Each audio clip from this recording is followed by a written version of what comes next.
रायगडच्या खालापूर तालुक्यातील गारवाळ धनगरवाडी गावाकडे जाणाऱ्या मुख्य रस्त्यांची अत्यंत दयनीय अवस्था झाली आहे। रस्ता नसल्याने नवजात बाळासह बाळंतीण महिलेला झोळीचा वापर करत गावात येण्याची वेळ आल्याची घटना घडली आहे। गावाकडे जाणाऱ्या मार्गावर आजही मोठ्या प्रमाणात खड्डे आणि दगडातून जीवघेणा प्रवास करावा लागतोय। एकीकडे चांगले रस्ते, सोयी सुविधा यांचा अभाव देखील जाणवतोय। त्यामुळे प्रशासन आणि स्थानिक लोकप्रतिनिधी नेमकं काय करतात असा सवाल नागरिकांनी उपस्थित केलाय। रस्त्याला खड्डा पडला तर आम्ही अशी म्हातारी माणसं कशी काय चालणार याच्यात? हे तरी कळायला पाहिजे ना, हे काय आहे रस्त्याचा?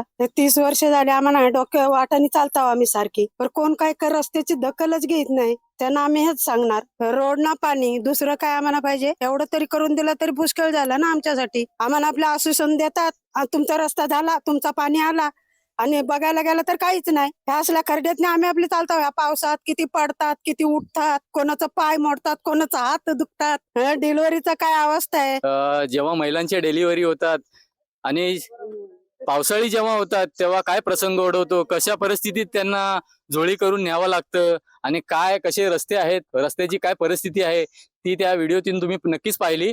आणि हाच प्रसंग कायम चालू राहिला, अशीच परिस्थिती राहिली तर यापुढे जगणं खूप कठीण होऊन जाईल। तर आम्हाला सकाळी 5 वाजता मला खोपोली जावं लागतं, तर सकाळी 5 वाजता मला निघायला लागतं। 8चं कॉलेज असतं, तर खूप स्ट्रगल आहे। तर बघू शकता तुम्ही खड्डे, तर रस्त्यात खड्डे। तर इलेक्शन आले की नेते येतात, पण ते नेते इलेक्शन आले की नेते येतात आणि नंतर मग ते 5 वर्ष डायरेक्ट गायबच होतात। डायरेक्ट मग इलेक्शन आल्यावरच येतात।